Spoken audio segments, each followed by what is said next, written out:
प्रिय विद्यार्थियों, आज से हम सामान्य हिंदी पर एक विशेष व्याख्यान श्रृंखला आरंभ करने जा रहे हैं।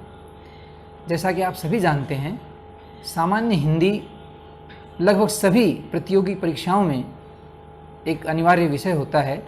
सामान्य हिंदी के बहुत से प्रश्न अनेक परीक्षाओं में पूछे जाते हैं और आप सबको सामान्य हिंदी की जानकारी होना बहुत ही आवश्यक है। खासकर राजस्थान के संदर्भ में मैं बात करूं तो आरएएस मुख्य परीक्षा में जो चौथा प्रश्न पत्र होता है उसमें सामान्य हिंदी और सामान्य अंग्रेजी, पुलिस सब इंस्पेक्टर की परीक्षा में सामान्य हिंदी और अन्य जितनी भी परीक्षाएं हैं जो राजस्थान अधीनस्थ सेवा चयन बोर्ड द्वारा ली जाती हैं उनमें भी सामान्य हिंदी के प्रश्न पूछे जाते हैं। एक ये अनिवार्य विषय ही होता है।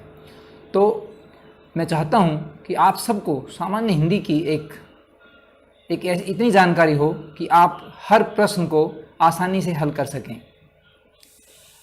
आज के व्याख्यान में हम सामान्य हिंदी का वो पार्ट लेंगे जो सबसे अधिक महत्वपूर्ण है और वो है शब्द विचार। और शब्द विचार में जो पार्ट हम आज पढ़ेंगे वो है शब्द निर्माण। किसी भी भाषा में शब्द निर्माण करने की क्षमता होती है। जितनी अधिक ये क्षमता होती है उतनी अधिक समृद्ध वह भाषा मानी जाती है। संस्कृत किसी समय में विश्व की श्रेष्ठतम भाषा मानी जाती थी, उसका कारण शायद यही था। तो हिंदी में भी संस्कृत की परंपरा से ही मान लीजिए आप शब्द निर्माण की विशेष विधियां हैं और इन विधियों में 4 आप पहले भी पढ़ते आए हैं, वही मुख्य हैं और उन्हीं का हम आज चर्चा करेंगे। पहला है दो शब्दों के मेल से हम संधि करते हैं और वो एक नया शब्द बन जाता है। तो पहला है संधि द्वारा नया शब्द बनाना। दूसरा है दो शब्दों के उपयोग से हम एक नया शब्द बनाते हैं। देखिए, मैंने पहले कहा है 2 शब्दों के मेल से और दूसरा कहा है मैंने 2 शब्दों के उपयोग से एक नया शब्द बनाते हैं जिसे हम समास कहते हैं। समास का अर्थ होता है संक्षिप्त। तो इसका मतलब ये हुआ कि 2 शब्दों का हम उपयोग करेंगे किसी बड़े फ्रेज के लिए। कोई बड़ा वाक्यांश होता है जिसके लिए हम 2 शब्दों का उपयोग करके एक नया शब्द बना देते हैं, जिसको कई बार हम वाक्यांशों के लिए एक शब्द का भी हम प्रयोग कर सकते हैं। यह आपने पढ़ा ही होगा। तीसरा है उपसर्गों के माध्यम से हम नया शब्द बनाते हैं। उपसर्ग वो वर्ण या शब्दांश होते हैं जो शब्द के आदि में लगते हैं। आदि का मतलब प्रारंभ में लगते हैं और एक नया शब्द बन जाता है। लेकिन खास ध्यान जो बात रखने की है वो ये है कि मूल शब्द आपका ज्ञात होना चाहिए। अगर उसका कोई अर्थ नहीं है, निरर्थक शब्द है, तो फिर उपसर्गों का कोई उपयोग नहीं है। इसी तरह चौथा तरीका है किसी ज्ञात शब्द में पीछे उसके अंत में प्रत्यय लगाकर हम नए शब्द का निर्माण कर सकते हैं। तो 4 तरीके इस तरह से हमारे पास हुए: संधि द्वारा नया शब्द, समास द्वारा नया शब्द, उपसर्ग द्वारा नया शब्द और प्रत्यय द्वारा नया शब्द। तो सबसे पहले आज के इस व्याख्यान में हम संधि पर चर्चा करेंगे। जैसा कि आप सभी जानते हैं कि संधि का अर्थ होता है जोड़ना, और यह जोड़ना ऐसा होता है कि फिर वो जोड़ दिखे नहीं। इसका मतलब क्या हुआ कि जब हम 2 शब्दों का मेल कराते हैं तो उनमें कोई न कोई ध्वनि परिवर्तन अवश्य होगा। और ध्वनि परिवर्तन का मतलब यह है कि हमारी भाषा में, हमारी लिपि में कई ध्वनियाँ हैं। स्वर ध्वनियाँ भी हैं, व्यंजन ध्वनियाँ भी हैं, नासिक की ध्वनियाँ भी हैं, तरह तरह की ध्वनियाँ हमारे यहाँ हैं और कुल मिलाकर 50 से भी अधिक ध्वनियाँ आपको देखने को मिलेंगी। लेकिन संस्कृत की परंपरा के अनुसार हमारे 11 स्वर और 33 व्यंजन हैं। इन्हीं ध्वनियों के मेल से हम नई ध्वनि का निर्माण करते हैं। तो ध्वनि परिवर्तन का मतलब ये हुआ कि 2 ध्वनियाँ आपस में मिलेंगी और तब कोई नई ध्वनि उनसे बनेगी और फिर वो नई ध्वनि ही नए शब्द में आपको दिखाई देगी। तो कई बार ऐसा लगेगा कि हम पुरानी जो मूल ध्वनियाँ हैं उनको हम नहीं पहचान पाते। यही संधि का सबसे बड़ा गुण है। दिख भी सकती हैं दोनों ध्वनियाँ, नहीं भी दिख सकती, लेकिन वो इस तरह से मिल जाती हैं कि वो अपना अस्तित्व खो देती हैं दोनों ध्वनियाँ। हिंदी में विशेषकर दो शब्दों का ही मेल होता है। संस्कृत में तो दो से अधिक शब्दों का भी मेल होता था, फिर भी दो से अधिक शब्द भी अगर हम मिलाएं तो संधि बन सकती है। हिंदी में ऐसे कुछ शब्द अगर होंगे तो जरूर आपको बताए जाएंगे। तो ये ध्वनियां कैसे मिलेंगी, ये देखिए आप। दो शब्दों के मेल को हम दो शब्दों को जब हम साथ साथ लाएंगे तो क्या होता है कि पहले शब्द की अंतिम ध्वनि और दूसरे शब्द की पहली ध्वनि, यही तो मिलेंगी। तो इन दोनों ध्वनियों को जब हम मिलाएंगे तब एक नई ध्वनि का निर्माण होगा और वो नई ध्वनि ही नए शब्द में दिखाई देगी। तो ये संधि कहलाती है। तो अब इन ध्वनियों का मेल जो है ये कैसे होगा? देखिए, हमारे पास दो तरह की ध्वनियां हैं, एक तो स्वर है और एक है व्यंजन, और एक तीसरी ध्वनि भी हमारे पास है जो जिसको हम विसर्ग कहते हैं। तो अब इसमें क्या होगा कि स्वर ध्वनि मिल सकती है, व्यंजन और स्वर ध्वनि मिल सकती है, व्यंजन और व्यंजन मिल सकते हैं। इसके बाद विसर्ग में स्वर मिल सकता है और व्यंजन मिल सकता है। स्वर में व्यंजन नहीं मिल पाएगा, स्वर या व्यंजन में विसर्ग नहीं मिल पाएगा, उससे नए शब्द का निर्माण नहीं होता। इसलिए हमारे पास तीन केसेस हुए। स्वर में स्वर यानी कि स्वर ध्वनियों के साथ जब स्वर ध्वनियों का मेल होता है, व्यंजन ध्वनि के साथ यानी कि पहले शब्द की अंतिम ध्वनि व्यंजन हो और दूसरे शब्द की पहली ध्वनि या तो स्वर हो या व्यंजन हो। इसी प्रकार तीसरे केस में क्या होगा कि पहले शब्द की अंतिम ध्वनि विसर्ग हो और दूसरे शब्द की पहली ध्वनि या तो स्वर हो या व्यंजन हो। तो ये तीन तरह के केस बनते हैं और इन तीनों केसेस के आधार पर ही हम तीन तरह की संधि पढ़ते आए हैं। पहली को हम बोलते हैं स्वर संधि, दूसरी को हम बोलते हैं व्यंजन संधि और तीसरी को बोलते हैं हम विसर्ग संधि। तो आज हम सिलसिलेवार ढंग से क्रमबद्ध तरीके से स्वर संधि से आरंभ करेंगे कि किस तरह से स्वरों का मेल होता है और वो स्वर ध्वनियाँ मिलकर नई ध्वनि कैसे बनाते हैं। सबसे पहले हम स्वर संधि की बात करते हैं। तो स्वर संधि में जैसा कि मैंने बताया कि स्वर ध्वनि में स्वर ध्वनि का ही मेल होगा। तो सबसे पहले हमें यह जानना आवश्यक है कि हिंदी भाषा में यानी कि देवनागरी लिपि में कितने स्वर हैं। तो 11 स्वर हैं जो आप देख रहे हैं। पहला है अ, आ, ई, उ, रि, ए, ओ, औ। ये हमारे 11 स्वर हैं। तो इन्हीं का मेल होगा स्वर संधि में। तो सबसे पहले हम देखते हैं कि जो हमारे इन स्वरों की प्रकृति पहचानते हैं। हम देखेंगे हमारी लिपि की बड़ी विशेषता है कि बड़े व्यवस्थित क्रम से हमारी वर्णमाला है। हम देखते हैं कि ए और आ दोनों एक जैसी प्रकृति के हैं, दोनों कंठे हैं और पहला इसमें ह्रस्व है, दूसरा दीर्घ है। ह्रस्व और दीर्घ मात्रा इनके बोलने में जो समय लगता है उसके आधार पर यह नामकरण किया गया है। ह्रस्व स्वर में न्यूनतम समय लगता है, जो भी एक ध्वनि निकालने में चाहिए न्यूनतम समय, और जो आ शब्द है, आ अक्षर है, इसमें इससे दुगना समय लगता है, इसलिए हम इसको दीर्घ कहते हैं। तो एक ह्रस्व है, दूसरा दीर्घ। इसी प्रकार ई और ई ध्वनियां हैं। पहला ह्रस्व है, ये दिस वन, और ये हमारा दीर्घ है। इसी प्रकार उ और उ में पहला ह्रस्व स्वर है, दूसरा दीर्घ है। री हमारा केवल ह्रस्व है। दीर्घ स्वर हमारे हिंदी भाषा में काम नहीं आता, ये संस्कृत में हुआ करता था, तो उसका यहाँ दीर्घ रूप हमारे यहाँ नहीं है। ए और आई ये संयुक्त व्यंजन है ना, संयुक्त स्वर हैं, दो स्वरों के मेल से बनेंगे ये। ऐसे ही ओ और औ, तो ए संयुक्त स्वर है, ओ संयुक्त स्वर है। आप देखेंगे कि एक मात्रा इस पे अतिरिक्त लगी हुई है आई में और ऐसे औ में लगी हुई है। तो ये इनको हम क्या कह सकते हैं, आई को हम वृद्धि स्वर कह सकते हैं क्योंकि मात्रा में वृद्धि हुई है, और ऐसे ही औ को भी हम वृद्धि कह सकते हैं। तो ये इस तरह से इनका वर्गीकरण है।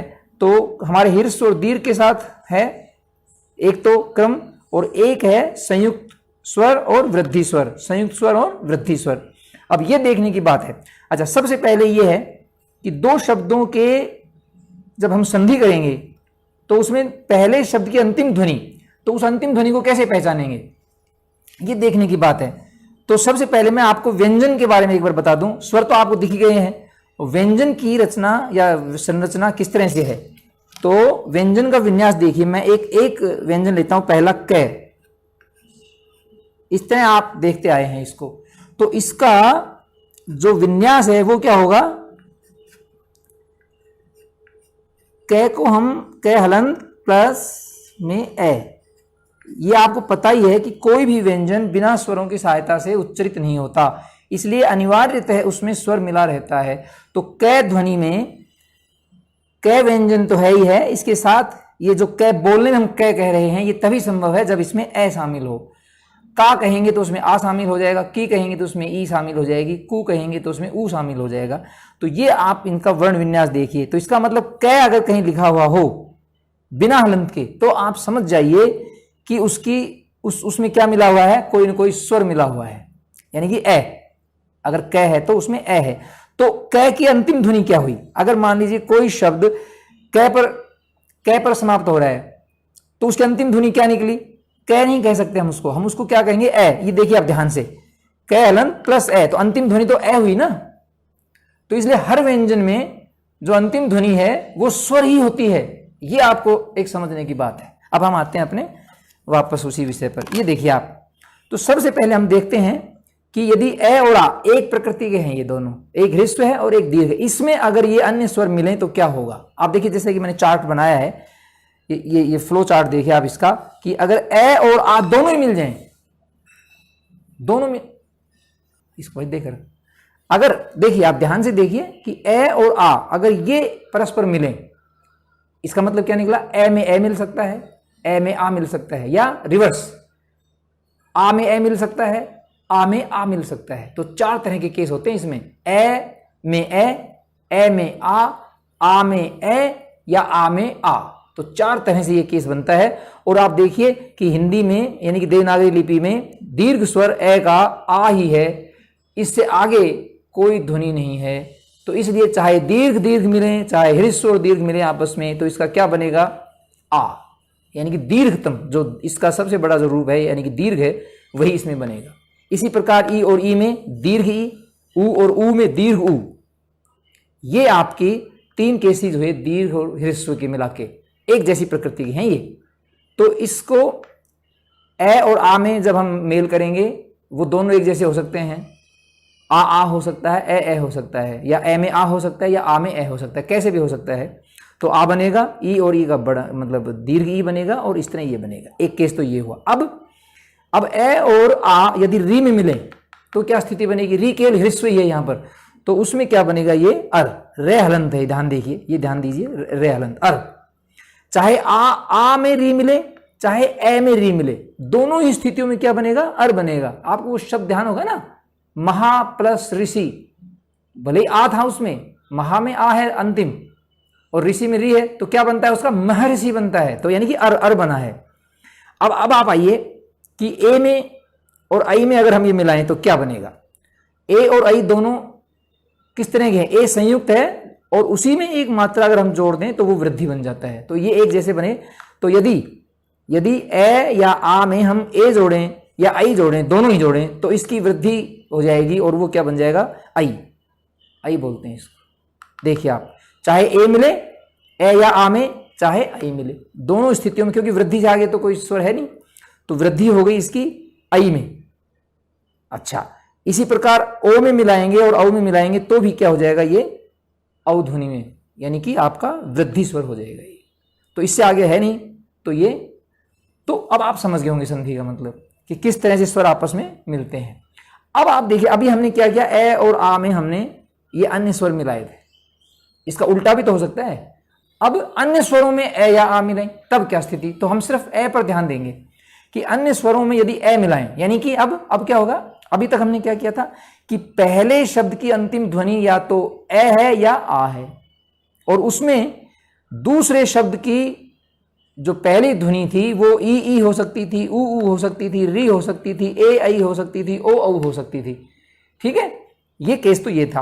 अब हम क्या कर रहे हैं, अब अन्य स्वर हैं, और अन्य स्वर कौन कौन से, ई ऊ री ए आई ओ औ, इनमें यदि ए मिले, मैं ए की बात क्यों कर रहा हूं, क्योंकि ए से हमें पता लग जाएगा कि क्या बनना है। और उसके बाद अगर आ है तो आ की मात्रा, ई है तो ई की मात्रा, बड़ी ई है तो बड़ी ई की मात्रा, छोटा हुआ है तो छोटा ऊ की मात्रा, बड़ा हुआ है तो बड़ा ऊ की मात्रा, इस तरह से ये चलता चला जाएगा सिलसिला। तो सिर्फ हम ए को देखते हैं कि यदि इन स्वरों में ए मिले तो क्या हो, यानी कि पहले शब्द की अंतिम ध्वनि कोई अन्य स्वर होगा, यानी कि ए से भिन्न होगा, ए से भिन्न होगा, वो ए या आ से भिन्न होगा, उसको हम देखते हैं। तो सबसे पहले देखें ई और ई में, क्योंकि आ में मिलाएंगे, आ में ए मिलाएंगे तो आई बनेगा, तो वो हम पहले हम दीर्घ में कर चुके थे, वो दीर्घ बन जाएगा उसका। तो अब आप देखिए ई और ई में यदि ए मिले तो क्या बनता है, ये बनता है। ई ए आप जब बोलेंगे एक साथ मिला के ई और ए को, तो निश्चित रूप से अगर आप अभ्यास करेंगे तो ये की ध्वनि निकलेगी। ई ए को जब एक साथ बोलेंगे आप, कोशिश कीजिए ई ए, तो वो अंतिम रूप से एक मशीन के द्वारा अगर हम प्रयोग करें और फास्ट बोलें, इसको बिल्कुल मिला के बोलेंगे तो क्या बन जाएगा, ये बन जाएगा। इसी प्रकार ऊ और ऊ में जब हम ए मिलाएंगे, ऊ ए को जब एक साथ बोला जाएगा, वो सामान्यतः संभव नहीं है बोलना, वो किसी उपकरण के माध्यम से अगर हम ऐसा करेंगे तब वो ध्वनि आएगी। और ऊ में अगर हम मिलाएंगे तो क्या बन जाएगा, वह बन जाएगा। ऊ और ए मिलकर क्या बनता है, वह। और री में अगर हम ए मिलाएंगे तो क्या बन जाएगा, रे, पूरा रे बन जाएगा। अब इसी प्रकार देखिए ए में यदि हम ए मिलाएंगे तो क्या बनेगा, आए। इसको थोड़ा समझिए आप, ए में जब हम ए को मिलाएंगे तो क्या बनेगा, आए, और आई में मिलाएंगे तो आए। इसी प्रकार ओ में यदि हम ए को मिलाएंगे तो अव, और औ में मिलाएंगे तो आओ। इसका मैकेनिज्म थोड़ा आप समझिए, मैं आपको करके बताता हूं। आप देखिए ए में हम मिला रहे हैं ए को, ये देखिए आप, ए में हम संधि कर रहे हैं ए की, यानी कि यहां कोई ऐसा शब्द है जिसकी अंतिम ध्वनि ए है, और यहां कोई ऐसा शब्द है जिसकी पहली ध्वनि ए है, ठीक है। अब ए का हमने क्या, ए क्या है, संयुक्त स्वर है, इसको हमने क्या बनाया था, ए को हम कैसे लिख सकते हैं, ए में ई, छोटी ई लिखो या बड़ी ई लिखो, क्या बनेगा, वो ए बनेगा। और इसमें आप देखिए हमने क्या किया है, ए मिलाया है। अब निकटतम कौन सा हो गया, आप देखिए संधि में एक ये खास बात है कि जो निकटतम ध्वनियां हैं वही मिलती हैं, आगे पीछे से बीच में कूद के कोई ध्वनि नहीं आएगी। तो अब निकटतम ध्वनियां कौन सी हो गई, दिस वन, ये देखिए आप। और ई में जब ए मिलता है तो क्या बनता है, ये बनता है। और ई में जब ए मिलता है तो क्या बनता है, ये बनता है। और अब पहली ध्वनि क्या थी, ए, तो ये सारा का सारा क्या बन गया, ये सारा का सारा क्या बन गया, आए। इसी तरह आप आई में ए जोड़ सकते हैं, देखिए कैसे। अब आई कैसे बना था, ये था वृद्धि, और वृद्धि किसमें थी, ए में जब आपने ए मिलाया, ए ये मिलाया, तब आपका क्या बना था, आई बना था। अब निकटतम ध्वनियां हो गई ये दोनों, और ये दोनों मिलके अभी हमने क्या बनाया, ए और ए को क्या बनाया, आए बनाया हमने, ए और ये आए। और अब देखिए ए पहले से है और ये दोनों मिलके क्या बन जाएंगे, अब देखिए ए में जब आई मिलाएंगे तो ए और ए मिलके आ बन जाएगा, तो ये क्या बन जाएगा भैया, आए।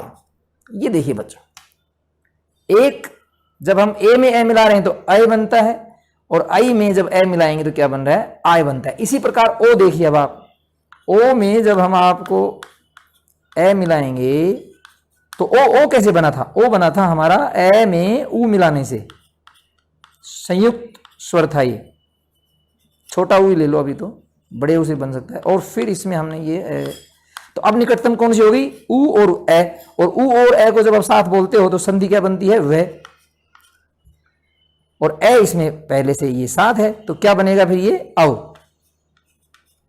इसी प्रकार औ को देखिए आप, औ में जब आप ए को मिलाएंगे तो औ क्या है, वृद्धि। और वृद्धि कैसे हुई थी, ए में जब हमने ओ को मिलाया था,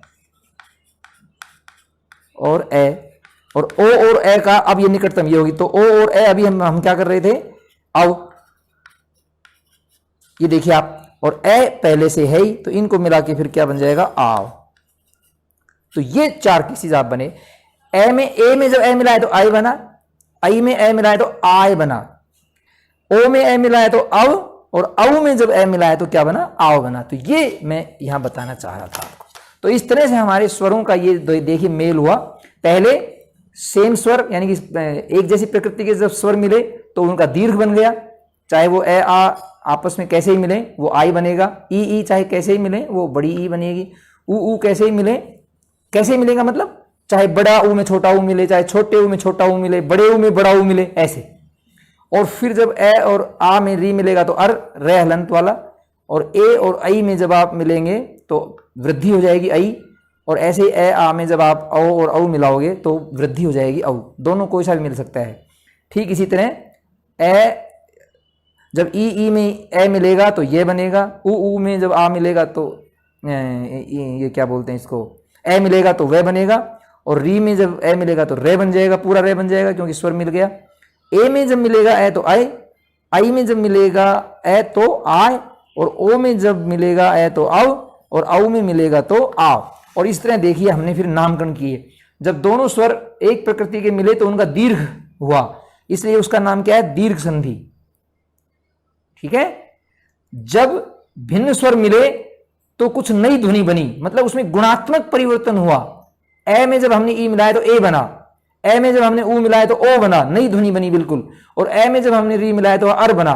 तो ये जो तीनों केस आए नई ध्वनि के, ये क्या बने, गुण संधि, क्योंकि गुणात्मक परिवर्तन हुआ है। ठीक है। और तीसरा, हमने जब ए में ए मिलाया या आई मिलाया तो वृद्धि संधि बन गई, वृद्धि हो गई उसमें मात्रा की, तो इसलिए ये इसका नाम हमने क्या रखा, वृद्धि संधि। और तीसरा देखिए, चौथा देखिए, एक ई के साथ मिलाएंगे ए को तो ये बना, ऊ के साथ मिलाएंगे तो वह बना, और री के साथ मिलाएंगे तो रे बना, तो ये वे रे। तो इसलिए हमने इसका नाम क्या दिया, यण संधि, यानी कि ये वे रे आदि बनते हैं, उसको हम क्या बोलते हैं, यण संधि बोलते हैं। ठीक है। और पांचवा है हमारा ए आय औ आओ, तो इसका भी हम पहला ले लेंगे ए वाला, तो ए आदि संधि। ए आदि संधि मतलब ए आदि, यानी कि ए आय औ आओ बनते हैं, इसलिए हमने इसका नाम क्या रखा, आयादि संधि रखा। तो ये स्वर संधि थी हमारी, किस तरह स्वर आपस में, और कोई तरीका मिलने का है नहीं, सारे केसेस हमने ले लिए कि किस तरह से स्वर इसमें मिलते हैं संधि में, और देखिए बिल्कुल नई ध्वनि उसमें आई है। ये हमारा परिचयात्मक व्याख्यान था जिसमें मैंने बताया कि स्वर किस तरह से आपस में मिलते हैं, और उन स्वरों के मिलने से जो नई ध्वनि बनती है उसका हमने परिचय जाना, और उस संधि को हमने नामकरण भी दिया। जो दीर्घ हो रहे थे वो दीर्घ संधि हुए, जो वृद्धि हो रही थी वो वृद्धि संधि हुई, जिनमें गुणात्मक परिवर्तन था वो गुण संधि हुई, जिनमें ये आदि बन रहे थे वो यण संधि हुई, और जिनमें अय आदि बन रहे थे अय, उसको हम क्या बोल रहे थे, अयादि संधि बोल रहे थे। अगले व्याख्यान में हम इसका व्यवहारिक पक्ष करेंगे, यानी कि उदाहरणों से हम इसको समझाएंगे। तब तक के लिए धन्यवाद।